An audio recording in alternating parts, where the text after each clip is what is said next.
Hello, dear listeners, and welcome to our podcast. In today's episode, we will explore the significant archaeological monuments of central Kazakhstan. Rock art that not only decorated stone surfaces but also united ancient communities. Exactly. Rock art is far more than artistic imagery. Archaeologists interpret these sites as places where people gathered, as an early means of communication, where communities exchanged knowledge, ideas, and symbolic traditions. Moreover, archaeologists, local residents, and volunteers are actively involved in studying and preserving these sites. This shows that rock art continues to play an important role in cultural memory. For example, on April 18, 2024, in the Jambul region, during a community cleanup of a cultural heritage site, residents accidentally discovered a large cluster of petroglyphs, rock carvings dating back to the Bronze and Iron Ages. This discovery highlights the continuing importance of protecting these monuments. So, what do we mean when we call rock art a chronicle of the past? Petroglyphs represent a visual language through which ancient peoples conveyed knowledge, stories, and key cultural traditions to their communities. It is important to note that the locations of petroglyphs were not chosen randomly. Rock outcrops were often situated along nomadic routes. These places became meeting points for different groups. What kinds of images were created on this rock monument? The visual repertoire was highly diverse. People carved representations that reflected culturally significant narratives, rituals, clan symbols, animals, and hunting scenes. These artistic motifs formed a visual language that remained understandable to many generations. Today, these rock carvings helps archaeologists studying ancient social connections and preserve cultural heritage. In our time, rock art monuments are used for educational purposes, allowing young people to learn about their region's culture and history. Modern approaches make cultural information more accessible and engaging, fostering intercultural understanding not only among students, but also among international audiences. Thus, rock art is significant not only as a historical source but also as a tool for promoting cultural heritage today. To prevent these ancient stories and symbols from being lost, archaeologists employ modern technologies. Rock carvings can now be visually recorded, traced, digitized, and analyzed to create comprehensive digital archives.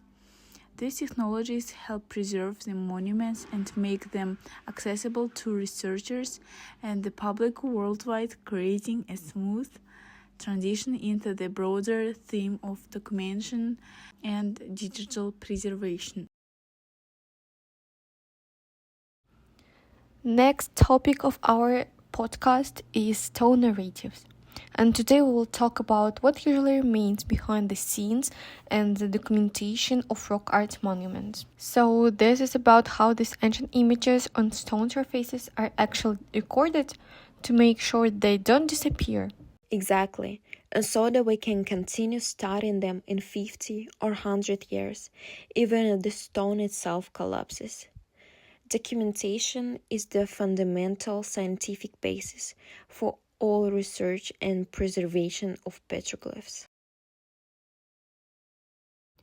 Many petroglyphs tell us about people who lived thousands of years ago. Without documentation, this information could simply be lost forever. We will go beyond documentation and discuss what happens after it, the preservation, conservation, and restoration of rock art. So, how can we ensure that these ancient drawings survive for future generations? Exactly. Discovering petroglyphs is only the beginning. The most challenging work begins when we must ensure their long term preservation. Rock art monuments are fragile. They are damaged by water, wind, temperature fluctuations, plants, animals, and human activity. Therefore, preservation includes a complex system of actions: legal protection, monitoring, restoration, educational programs, and territorial management. Wait, can't restorers simply fix everything? That's precisely the issue. They can't. Restoration is a last resort. The main goal is prevention, not repair. Sometimes it is better not to touch the monument at all than to intervene and unintentionally cause harm. The first step in preserving petroglyphs is obtaining legal status. Without being officially registered, a site remains vulnerable.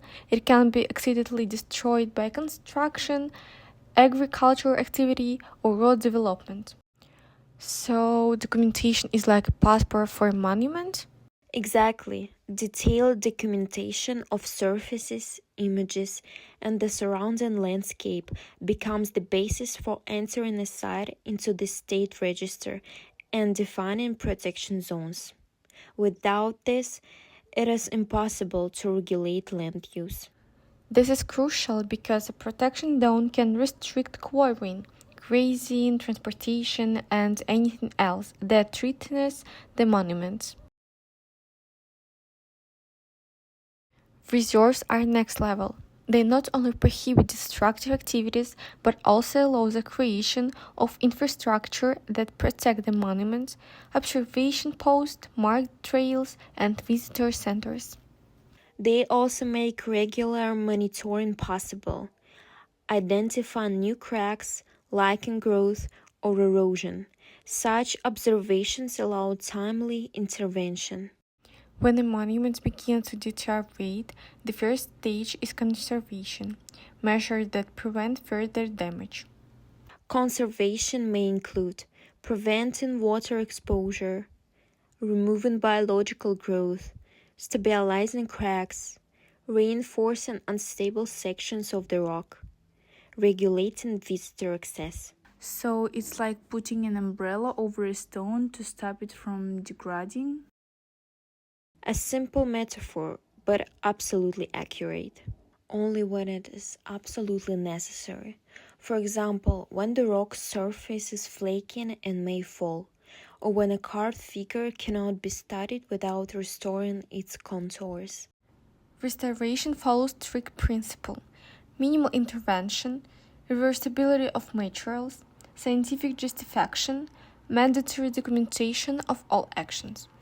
If a consolidating material is applied, it must be removable decades later without damaging the stone.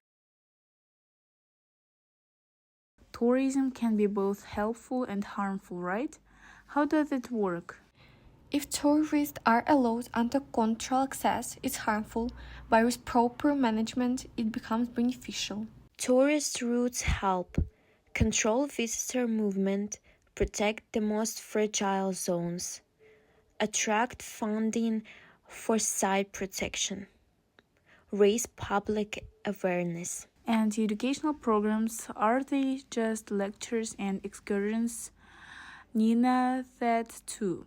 However, the main goal is forming an understanding of cultural heritage among school children, students, and local communities. When people know the history of their petroglyphs, they can become their protectors. Conservation and restoration are not magic procedures. They are systematic processes that begin with documentation and continue with territorial management. They include both high-tech methods and delicate manual work. That is thousands of years old. Protect petroglyphs, these stone stories continue to speak to us from the past.